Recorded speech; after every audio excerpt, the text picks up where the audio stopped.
ओ हो। हे भगवान, damn it. अरे कैसे हो भाई साहब, क्या हुआ?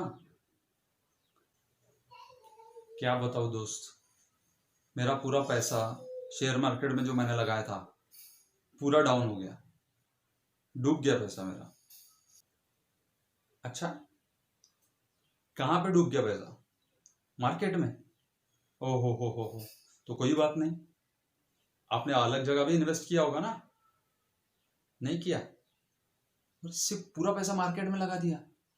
ये तो अलग बात है यार, कहीं और तो इन्वेस्ट किया होगा। मार्केट में लगाया था यार, और कहाँ लगाऊं? और क्या ऑप्शन हो सकते हैं? इन्वेस्टमेंट ऑप्शंस, हाँ बस यही है, शेयर मार्केट में डालेंगे। शेयर मार्केट हो गया, या बैंक में रखेंगे यार, सेविंग अकाउंट में रखेंगे यार, सेविंग करंट अकाउंट में रखेंगे। और क्या कर सकते हैं? अरे ये क्या बात हुई, पूरा पैसा शेयर मार्केट में लगा दिया? ओके, आपका इन्वेस्टमेंट पोर्टफोलियो बनाया आपने? नहीं बनाया? अच्छा, कौन से ऑप्शन है इन्वेस्टमेंट पता है? अरे यार कितने ऑप्शन है इन्वेस्टमेंट के, तुमको सिर्फ खाली दो पता है? इन्वेस्टमेंट पोर्टफोलियो, भाई ये कौन सा फंडा हो गया अभी?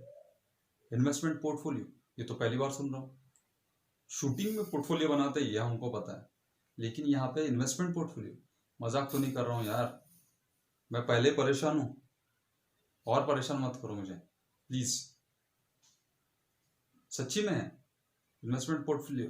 ओके, उससे मुझे लॉस नहीं होगा? ओके, मेरा रिस्क कम होगा, प्रॉफिट मैक्सिमाइजेशन। भाई ये तो बहुत इन्वेस्ट इंटरेस्टिंग लग रहा है, बताओ ना यार कैसे करेंगे? ओके, मैं बताता हूँ आपको, इन्वेस्टमेंट क्या होता है, इन्वेस्टमेंट पोर्टफोलियो क्या होता है, सब बताता हूँ, सब समझा के बताता हूँ। अच्छा, ओके, सुनता हूँ। तो इन्वेस्टमेंट हम कहाँ कहाँ कर सकते हैं, that is a investment option. तो सबसे पहले इन्वेस्टमेंट, सबसे पहले मैं चलता हूँ ट्रेडिशनल, जो बैंक, हम बैंक जाते हैं और हमारी एफडी बनाते हैं। लेकिन क्या दोस्तों आपको पता है कि सिर्फ बैंक में सिर्फ एफडी नहीं बनती, और बहुत सारे ऑप्शंस होते हैं। तो तीसरा ऑप्शंस बैंक में और क्या मिलेगा, आप एनपीएस में इन्वेस्ट कर सकते हो। एनपीएस, नेशनल पेंशन स्कीम, अगर आपको पेंशन नहीं है, आप प्राइवेटली जॉब करते हो या बिजनेस करते हो, तो आप एनपीएस खोलिए। एनपीएस में आप इन्वेस्ट कर सकते हो, लॉन्ग टर्म इन्वेस्टमेंट है, पर हाँ रेट ऑफ इंटरेस्ट ज़्यादा है एज कम्पेयर टू एफडी, एक 7.5 से 8% उसमें भी आपको ब्याज मिल सकता है, मिलता है। दोस्तों अगर आप सीनियर सिटीजन में आते हो, तो आप सीनियर सिटीजन सेविंग स्कीम में आप इन्वेस्ट कर सकते हो, वहां पे आपको लगभग 7.5 से 8% ब्याज मिलता है। रेट ऑफ इंटरेस्ट आप चेक कर लीजिए बैंक में जाके, क्योंकि ये थोड़ा बहुत चेंज होते रहता है, but it is much greater than a term deposit. Term deposit में आज के टाइम में एक 5.5 से 6% का ही ब्याज। अगर आपका पीपीएफ अकाउंट नहीं है, या आप गवर्नमेंट एम्प्लॉय नहीं है, या फिर आपकी जो खुद का प्राइवेट जॉब है, प्राइवेट बिजनेस है, तो आप खुद का पीपीएफ अकाउंट ओपन कर सकते हो। इसमें बेनिफिट ये है कि आपको जो इंटरेस्ट मिलता है उसके साथ में, दूसरी बात ये है कि आप जो है आपके आईटीआर जब आप फाइल करते हैं, आपको उसमें छूट मिलती है, आपको रिबेट मिलता है। तो ये अंडर सेक्शन 80C के अंडर में आप पीपीएफ अकाउंट का बेनिफिट ले सकते हो, और बाकी जगह भी उसमें बेनिफिट है। दोस्तों ये हो गया बैंक्स में और काफ़ी ऑप्शंस हैं। जैसे अगर आप बच्चों के नाम पे कुछ करना चाहते हो, तो सुकन्या समृद्धि योजना, ये इसमें आप इन्वेस्टमेंट कर सकते हो, ताकि बच्चों की पढ़ाई के वक्त या उनकी शादी के वक्त ये पैसा आपको मिल सके। इसमें भी दोस्तों इनकम टैक्स रिबेट है, और रेट ऑफ इंटरेस्ट जो है नॉर्मल एफडी से कहीं ज़्यादा है, करीब करीब 8% इसमें आपको इंटरेस्ट मिलता है। राम राम, अपने को भी सुनने का इन्वेस्टमेंट क्या होता है, इन्वेस्टमेंट पोर्टफोलियो क्या आता है। अरे अपुन सर्किट नहीं क्या, पहचाना नहीं क्या अपने को, क्या भाई पहचाना नहीं क्या? हाँ प्रोफेसर साहब, हमको भी सुना, कैसा रहता है ये इन्वेस्टमेंट मैनेजमेंट, इन्वेस्टमेंट पोर्टफोलियो क्या बोलते हैं उसको, इन्वेस्टमेंट पोर्टफोलियो कैसा बनाने का, अपने को भी बनाने का, पैसा बढ़ाने का, अपना बहुत पैसा, अपने बहुत माल है अपने पास, बहुत है, बहुत माल है, कितना चाहिए बोलो, बहुत है। अच्छा, हाँ सुनता है, सुनता है, शांति से सुनता है, हाँ चिल्लाओ मत। इसके बाद में चलता हूँ दोस्तों शेयर मार्केट के ऊपर। हाँ दोस्तों, शेयर मार्केट के ऊपर मैं आता हूँ। शेयर मार्केट मतलब हमें लगता है कि सिर्फ इक्विटी मार्केट, नहीं दोस्तों, वहाँ पे इक्विटी छोड़कर बहुत सारे मार्केट्स हैं, जैसे करेंसी मार्केट हो गया, और बहुत सारी जगह आप इन्वेस्ट कर सकते हो। लेकिन दोस्तों यहाँ पे मैं थोड़ा सा इक्विटी के ऊपर ध्यान दूंगा, शेयर मार्केट के ऊपर ध्यान दूंगा, क्योंकि अभी ये जो बेसिक लेवल का हम इसमें इंफॉर्मेशन दे रहे हैं। तो इसमें आप क्या कर सकते हो, शेयर्स कर सकते हो, अलग अलग कंपनी के शेयर खरीद सकते हो। आप एक स्टडी कीजिए, आपको इसके लिए थोड़ा स्टडी करना होगा कि हमें जो इन्वेस्टमेंट करना है हमें कहाँ करना है, कौन सी कंपनीज में हम कर सकते हैं, कौन सी private limited large scale company हो गया, ब्लू चिप्स कंपनी है, कहाँ इन्वेस्टमेंट कर सकते हो। दोस्तों इसमें काफ़ी ऑप्शंस है। आप शेयर मार्केट में डेली ट्रेड कर सकते हो। अगर आपके पास टाइम नहीं है तो आप डेली मत कीजिए ट्रेड, आप लॉन्ग टर्म के लिए परचेज कीजिए। आप शेयर्स अच्छे खरीद के रख लीजिए और एक 2-3 साल के अंदर उसका एक बेनिफिट आपको ज़रूर देखने को मिलता है, और जब आप वो पीक पे होगा आप सेल कर सकते हो और प्रॉफिट अर्न कर सकते हो। दोस्तों उसी के साथ अगर आप डेली ट्रेडिंग कर सकते हो और अगर आपके पास टाइम है तो आपको स्टार्टअप 10-20 हज़ार से भी आप स्टार्ट कर सकते हो। एक छोटा सा इन्वेस्टमेंट, 10 से 20 हज़ार का इन्वेस्टमेंट आप उसमें स्टार्ट कीजिए। जरूरी नहीं है कि लाखों रुपया उसमें 5 या 10 लाख ही रुपए डालना है। आप चालू कीजिए ना, 20-25 हज़ार से स्टार्ट कीजिए, छोटे छोटे थोड़े थोड़े शेयर्स खरीदिए। तो ये हो गया शेयर मार्केट के बारे में। शेयर मार्केट में के बारे में दोस्तों एक अलग से मैं वीडियो बनाऊंगा जिसमें आपको डिस्क्राइब करूंगा कि उसमें और कितने ऑप्शंस है, बहुत सारे ऑप्शंस है दोस्तों। तो बेसिक लेवल पे अगर आप जॉब करते हैं या कहीं बिजनेस करते हैं और आपके पास वक्त नहीं है तो बेटर ये है कि आप थोड़े से अमाउंट से स्टार्ट कीजिए, 20-25 हज़ार से स्टार्ट कीजिए और जो है धीरे धीरे उसमें पैसा बढ़ाइए, क्योंकि जैसे जैसा वक्त जाएगा आपको उसमें नॉलेज आते जाएगा। आप खुद ट्रेड कर सकते हो। आप अभी तो सारे कंपनियों ने जितने भी ब्रोकर्स है उन्होंने अपना खुद का एक ऐप जरूर बनाया है, मोबाइल ऐप बनाया है, जिसके थ्रू आप उसमें इन्वेस्टमेंट कर सकते हो, ट्रेडिंग कर सकते हो। डीमैट अकाउंट ट्रेड या फिर जो आपका ट्रेडिंग अकाउंट है उसमें आप ट्रेड कर सकते हो। तो ये हो गया दोस्तों ट्रेडिंग के बारे में। हमारे पास तीसरा ऑप्शन है म्यूचुअल फंड। दोस्तों म्यूचुअल फंड के बारे में हमें इतना नहीं पता, लोगों को अवेयरनेस नहीं है। अगर आपके पास ज़्यादा अमाउंट नहीं है इन्वेस्टमेंट करने के लिए, इक्विटी पे आप नहीं जा सकते हैं और आप डेली थोड़ा थोड़ा मंथली थोड़ा थोड़ा इन्वेस्टमेंट कर सकते हो, तो आप SIP निकाल सकते हो, सिस्टमेटिक इन्वेस्टमेंट प्लान जिसको कहते हैं। म्यूचुअल फंड में ये इन्वेस्टमेंट होता है एक्चुअली। ये अपने दोस्त भाई साहब, ये म्यूचुअल म्यूचुअल क्या कर रहे हैं, म्यूचुअल फंड मतलब क्या है, म्यूचुअल ये क्या होता है, ये हमको कुछ समझ में नहीं आया, हमको समझ में आएगा। बताओ बताओ क्या होता है म्यूचुअल फंड। अरे समझाओ भाई, अपने को नहीं समझता, अपने को भी समझ में आना चाहिए। आम आदमी है अपन, आम आदमी को समझ में आना चाहिए, बहुत जरूरी है। बेसिकली दोस्तों म्यूचुअल फंड होता क्या है, हम ये जानना बहुत जरूरी है। म्यूचुअल फंड जो है उसके नाम की तरह म्यूचुअल है, मतलब छोटे छोटे इन्वेस्टर जो इक्विटी में या शेयर मार्केट में इन्वेस्ट नहीं कर सकते और अपना थोड़ा थोड़ा पैसा इन्वेस्टमेंट करना चाहते हैं, तो एक वेल्थ मैनेजमेंट कंपनी होती है जो आपके जैसे काफी लाखों लोगों का पैसा इकट्ठा करती है और म्यूचुअली इन्वेस्ट करती है। It is like a pooled money, सब लोगों से लिया हुआ मनी है और अलग अलग जगह डाइवर्सिफाइड एरिया में उसको इन्वेस्ट करती है। तो इससे क्या होता है, रिस्क जो है वो कम हो जाती है और आपको जो जो इन्वेस्टर है छोटे छोटे सब लोगों को NAV देती है, नेट एसेट वैल्यू। तो ये होता है म्यूचुअल फंड। म्यूचुअल फंड में देखो दोस्तों आपको समझ में आ गया होगा कि म्यूचुअल फंड में ऑप्शंस क्या क्या है। अगर आप देखेंगे आपका पैसा इन्वेस्ट करना है उससे पहले आप थोड़ा स्टडी कीजिए। म्यूचुअल फंड में भी आपको अगर इन्वेस्टमेंट करना है तो आप थोड़ा सा स्टडी करना ज़रूरी है। आप इंटरनेट में जाके देख सकते हैं, गूगल पे जाके सर्च कीजिए कि आज के टाइम पे म्यूचुअल फंड जो है किसका बेहतर चल रहा है, कौन सी कंपनी अच्छा काम कर रही है, कौन सी वेल्थ मैनेजमेंट कंपनी है जिसका म्यूचुअल फंड जो है वो अच्छे तरीके से ग्रो कर रहा है और उनका बैक रिकॉर्ड कैसा है, वो मैनेजमेंट एजेंसी कैसी है। तो ये आप थोड़ा सा स्टडी कीजिए। उसके बाद में आप डिसाइड कीजिए आपको कहाँ इन्वेस्टमेंट करना है। उसमें 3 ऑप्शंस रहते हैं मोस्टली दोस्तों। एक होता है large cap companies. Large cap companies मतलब जो बड़ी बड़ी कंपनीज होती हैं, ब्लू चिप कंपनीज, जिनका जो मार्केट कैपिटलाइजेशन जो है वो $10 बिलियन से ऊपर है, वो जो होती है वो लार्ज कंपनी होती है, लार्ज कॉरपोरेट कंपनीज। उसमें अगर आप इन्वेस्टमेंट करना चाहते हो तो वो सेफ रहता है, जहाँ पर रिस्क हमें कम रहती है। लेकिन दोस्तों फिर वही फंडा है, less the risk less with the returns, more will with the risk more will be the return. दोस्तों म्यूचुअल फंड में जो है सेकंड ऑप्शन जो होता है वो होता है mid cap companies. Mid cap companies में अगर आपकी एसेट मैनेजमेंट कंपनी जो है वो इन्वेस्ट कर रही है तो आप समझना जरूरी है मिड कैप कंपनी में कौन सी कंपनियां है जहाँ पे वो इन्वेस्ट करना चाहती है। मिड कैप कंपनी मतलब $2 बिलियन से लेकर $10 बिलियन इतना जिस कंपनीज का मार्केट कैपिटलाइजेशन है वो होती है मिड कैप कंपनीज। तो दोस्तों यहाँ पे आपका रिटर्न जो है काफी बढ़ जाता है मिड कैप कंपनीज का, लेकिन रिस्क भी थोड़ी मॉडरेटली हाई हो जाती है। तो ये हो गया मिड कैप। उसके बाद में एक थर्ड प्रोडक्ट होता है म्यूचुअल फंड में, जैसे जिसको कहते हैं स्मॉल कैप कंपनी। ऐसी कंपनियां जहां पे हम इन्वेस्ट करने वाले हैं जिनका मार्केट कैपिटलाइजेशन जो है वो $2 बिलियन से भी कम है। $300 मिलियन से लेकर $2 बिलियन तक है। तो ये जो होती है ये स्मॉल कैप कंपनीज होती है।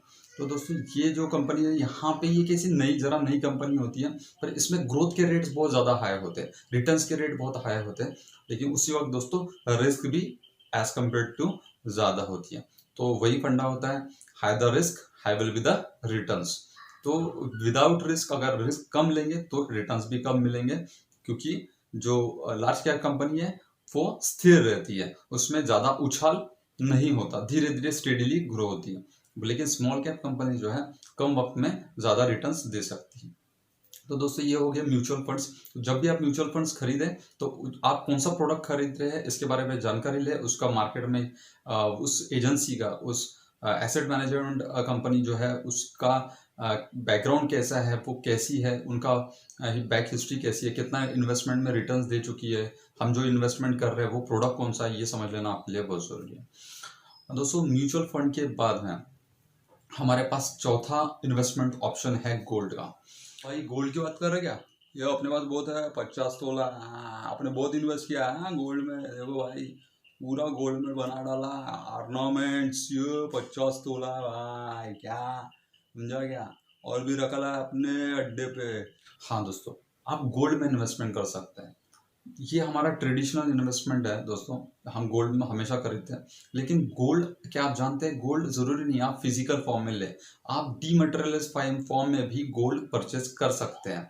दोस्तों इसका फायदा ये है यहाँ पे हमें मेकिंग चार्जेस देने नहीं पड़ते। मेकिंग चार्जेस आज के टाइम में बहुत बढ़ चुके हैं, तो यहाँ पे जो आपका लॉस होता है, आप प्योरली अगर गोल्ड में सिर्फ ट्रेडिंग करने के लिए आप इन्वेस्टमेंट करना चाहते हैं तो आप डीमटेरियलाइज फॉर्म में गोल्ड ले सकते हैं, या फिर फिजिकल फॉर्म में भी ले सकते हैं, लेकिन वहाँ पे आपको मेकिंग चार्जेस देने होते हैं। तो ये ऑप्शन बहुत ही दोस्तों हमारा जो पांचवा इन्वेस्टमेंट ऑप्शन है वो है रियल एस्टेट। हाँ दोस्तों रियल एस्टेट में इन्वेस्टमेंट ये जो है लॉन्ग टर्म इन्वेस्टमेंट है। यहाँ पे आप 4-6 महीने या साल भर के लिए इन्वेस्टमेंट करना बहुत मुश्किल है, क्योंकि इतने जल्दी इसमें रिटर्न्स नहीं मिलते हैं। रियल एस्टेट मतलब वही ना, जमीन खरीदने का। अरे बहुत जमीन खरीदा अपन, जो देखने बराबर पसंद आई खरीद लिया, जिधर नजर गई वो चीज अपनी, बस ऐसा ही सोचा, ऐसे ही खरीदने का ना, ऐसे ही रियल एस्टेट में इन्वेस्ट करने का। क्या बोल रहे? हाँ नहीं, फिर कैसे करेंगे इन्वेस्ट? हाँ बताओ। तो दोस्तों रियल एस्टेट में अगर आप इन्वेस्टमेंट करना चाहते हो तो सबसे पहले ये देखिए कि रियल एस्टेट में आप क्यों इन्वेस्टमेंट करना चाहते हैं। आप खुद के लिए रहने के लिए फ्लैट या घर खरीदना चाहते हैं, या फिर आप प्योरली सिर्फ इन्वेस्टमेंट करना चाहते हैं, ये सबसे इंपॉर्टेंट चीज़ है। दोस्तों देखो, अगर आप खुद के लिए रहने के लिए अगर घर खरीदना चाहते हो तो आप अपने हिसाब से, या फिर अपने रिलेटिव्स या फ्रेंड्स जहाँ पे है, हम वहीं पे जनरली अपना घर बनाते हैं। लेकिन दोस्तों अगर आप इन्वेस्टमेंट पॉइंट ऑफ व्यू कहीं परचेस करना चाहते हैं, रियल एस्टेट में जाना चाहते हैं, तो सबसे ज़रूरी इंपॉर्टेंट चीज़, कुछ चीज़ें आपको ध्यान रखनी है। सबसे पहले आप सिलेक्ट कीजिए कौन से सिटी में आपको इन्वेस्टमेंट करना है, क्योंकि जो सिटी में आप इन्वेस्टमेंट करना चाहते हैं वो सिटी कितनी ग्रोथ हो रही है, उसमें कितना ग्रोथ है, उसका ग्रोथ रेट कितना है, यह आप पता कीजिए। आगे में उस सिटी में आपको कितना रिटर्न्स मिल सकता है अगर रियल एस्टेट में इन्वेस्ट करते हैं, तो ये बहुत ज़रूरी है। दूसरी बात दोस्तों ज़रूरी है कि अगर आपने सिटी सिलेक्ट कर ली है तो वो सिटी में कौन सा एरिया जो है वो सबसे ज़्यादा डेवलपिंग फेज में है। क्योंकि अगर कोई चीज़ पूरी तरह डेवलप हो चुकी है तो वहाँ पे एक सैचुरेशन आता है, वहाँ पे अगर हम इन्वेस्टमेंट करते हैं तो प्राइस एप्रिसिएशन होना, प्राइस एप्रिसिएशन वहाँ पे भी होता है, पर उसका रेट बहुत स्लो होता है। लेकिन अगर आप डेवलपिंग फेज जहाँ पर है वहाँ पे इन्वेस्टमेंट करते हो तो उसमें आपको फास्ट ग्रोथ मिलती है। इसलिए डेवलपिंग एरिया जो है वहाँ पे इन्वेस्टमेंट कीजिए। चौथी चीज जो है, देखिए पॉसिबल हो तो जमीन खरीदिए या प्लॉट्स खरीदिए, फ्लैट्स या बिल्डअप घर मत खरीदिए। उसमें लॉस क्या है? लॉस यही है कि प्राइस एप्रिसिएशन जो है वो ज़मीन के ऊपर या प्लॉट के ऊपर ज़्यादा मिलता है एज कम्पेयर टू अगर हम कोई फ्लैट्स खरीदते हैं, क्योंकि फ्लैट्स में जो बिल्डिंग है उसका डेप्रिसिएशन होता है, लेकिन ज़मीन का डेप्रिसिएशन नहीं होता, उसका हमेशा एप्रिसिएशन होता है दोस्तों। इसलिए जो भी आप परचेज कर रहे हैं तो पॉसिबल है वहाँ पे आप ज़मीन या प्लॉट खरीदिए। जैसे मुंबई, बेंगलोर, दिल्ली ऐसी सिटीज़ जो है वहाँ पे ज़मीन मिलना बहुत मुश्किल है, तो दोस्तों वहाँ पे आप फ्लैट्स खरीद सकते हैं। वहाँ पे आपको फ्लैट्स में भी प्राइस एप्रिसिएशन मिलेगा, क्योंकि वहाँ पे सैचुरेशन इतना हो चुका है, ज़मीन है ही नहीं, तो फ्लैट्स में भी आपको उसमें प्राइस एप्रिसिएशन मिल सकता है, और जो है रेंट के फॉर्म में आपको रिटर्न्स मिलना तुरंत शुरू हो सकता है। उसके बाद दोस्तों नेक्स्ट ऑप्शन जो है वो इन्वेस्टमेंट का नेक्स्ट ऑप्शन पे मैं आऊँगा, वो है इंश्योरेंस। दोस्तों बेसिकली इंश्योरेंस जो निकालते हैं वो हमारे लाइबिलिटीज़ जो है उसको मिनिमाइज करने के लिए, या फिर कंटिजेंसी पीरियड में अगर पर्सन को जो है उनको कुछ हो जाता है तो इन केस उनके ऊपर जो लाइबिलिटीज़ है उसको डिसॉल्व करने के लिए ये फंड जो है वो यूज़ होता है। लेकिन दोस्तों आजकल कुछ यूलिप प्लान्स भी मार्केट में अवेलेबल है, मार्केट लिंक प्लान्स है, जिसमें इन्वेस्टमेंट के साथ मतलब इंश्योरेंस के साथ आप इन्वेस्टमेंट कर सकते हैं। यहाँ पे आपका इंश्योरेंस भी है, उसके साथ में आपका इन्वेस्टमेंट भी हो सकता है। तो ऐसे काफ़ी प्लान्स है। आप जो बैंक में जाते हैं, बैंक में भी अभी काफ़ी कंपनीज अभी टाइप हो चुके हैं जहाँ पे आपको यूलिप प्लान्स जो दे सकते हैं इंश्योरेंस के साथ में। तो पर उसके लिए आपको थोड़ा स्टडी करना ज़रूरी है कि जो आपको प्लान बता रहे हैं वो आपके लिए सूटेबल है या नहीं है, और मार्केट में उसका मार्केट कैसा है, उनका रेपुटेशन कैसा है, उन्होंने कैसा काम किया है पहले, तो ये सब सारी चीज़ें आपको जानना ज़रूरी है। तो दोस्तों ये सारे हो गए हमारे इन्वेस्टमेंट ऑप्शंस जहां हम इन्वेस्टमेंट कर सकते हैं। अब दोस्तों हम आते हैं इन्वेस्टमेंट पोर्टफोलियो क्या होता है। तो दोस्तों इन्वेस्टमेंट पोर्टफोलियो मतलब अगर फॉर एग्जांपल हम समझ लेते हैं कि हमारे पास एक 10 लाख रुपए है, कोई जैसे हमारे भाई साहब जिन्होंने पूरा पैसा मार्केट में डाल दिया, उनके पास 10 लाख रुपए, और पूरा पैसा अगर आप मार्केट में डालते हो तो होता क्या है, अगर मार्केट डूब गया तो आपका पैसा पूरा डूब जाएगा। तो इसलिए जो पैसा है वो एक जगह मत इन्वेस्ट कीजिए। ये सारे जितने भी ऑप्शंस हमने सीखे देखे वो इन्वेस्टमेंट में सारे जगह आप थोड़ा थोड़ा थोड़ा थोड़ा इन्वेस्टमेंट कीजिए, depend to your risk taking capacity. मतलब आप रिस्क कितना ले सकते हैं उसके ऊपर डिपेंड है। कोई रिटायर्ड पर्सन है और उसके पास 10 लाख रुपए है और वो मार्केट में ज़्यादा पैसा डालेगा तो वो भी सही नहीं। तो हमें हाँ, लेकिन वो उनके इन्वेस्टमेंट में से 50,000 लाख रुपया उसमें भी डाल सकता है, डिपेंड है वो कितना रिस्क ले सकता है। तो ये सबसे पहले ये कैलकुलेट कीजिए आपकी रिस्क टेकिंग कैपेसिटी कितनी है। कैलकुलेटेड रिस्क लेना बहुत ज़रूरी है दोस्तों। हम आंखें बंद कर कर कहीं पे भी इन्वेस्ट नहीं कर सकते। तो मैं ये एग्जांपल जो है इन्वेस्टमेंट पोर्टफोलियो का आपको यहाँ पे पिक्चर भी दिख रहा है पीछे में, तो ये पिक्चर में आप देख कर आप समझ सकते हैं इन्वेस्टमेंट पोर्टफोलियो क्या होता है। आपका जो इन्वेस्टमेंट है, जो पैसा है, फॉर एग्जाम्पल हमने जैसे 10 लाख रुपए लिए, तो समझिए आप एक मिडल एज पर्सन है, आपकी एज कुछ 30 से 35 साल है और आपके पास आप जॉब कर रहे हैं, आपके पास है सामने 25-30 साल का करियर बाकी है, आपका ड्यूटी बाकी है, ऑफिस बाकी है। तो उस केस में आप क्या कर सकते हैं, आप कुछ ज़्यादा रिस्क ले सकते हैं एज कम्पेयर टू कोई रिटायर्ड पर्सन या रिटायरिंग फेज में है।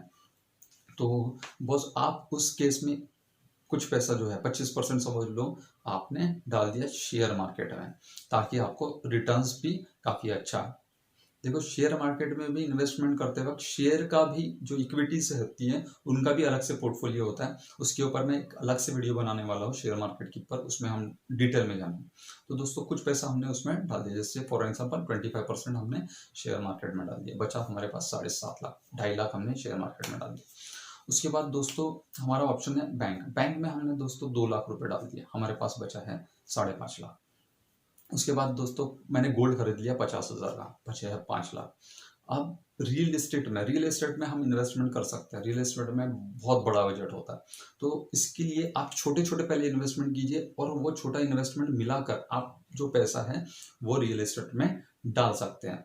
या फिर आजकल जो है रियल एस्टेट में भी अगर आपको कुछ परचेज करना है तो आपको उसके लिए लोन मिलता है। आप जो है मिनिमम अमाउंट डालकर, मार्जिन अमाउंट डालकर, बाकी का जो पैसा है बैंक उसके लिए आपको लोन भी देती है। तो ये भी एक ऑप्शन है रियल एस्टेट। उसके बाद हमारा एक ऑप्शन था म्यूचुअल फंड। सपोज हमने 2 लाख रुपए मार्जिन या 3 लाख रुपए मार्जिन मनी जो था हमारे पास, हमने रियल एस्टेट में डाल दिया। उसके बाद जो 2 लाख रुपए बचा है उसमें से हम क्या कर सकते हैं, लाख रुपए जो है म्यूचुअल फंड में डाल सकते हैं। म्यूचुअल फंड में देखो दोस्तों, रिस्क जो है कंपेरेटिवली टू शेयर मार्केट थोड़ी कम हो जाती है। तो हमने लाख रुपए म्यूचुअल फंड में डाला। अब म्यूचुअल फंड में भी मैंने 3 प्रोडक्ट्स आपको बताए थे, लार्ज कैप, मिड कैप और स्मॉल कैप। लार्ज कैप जो है बड़ी कंपनीज, उसमें रिस्क कम है।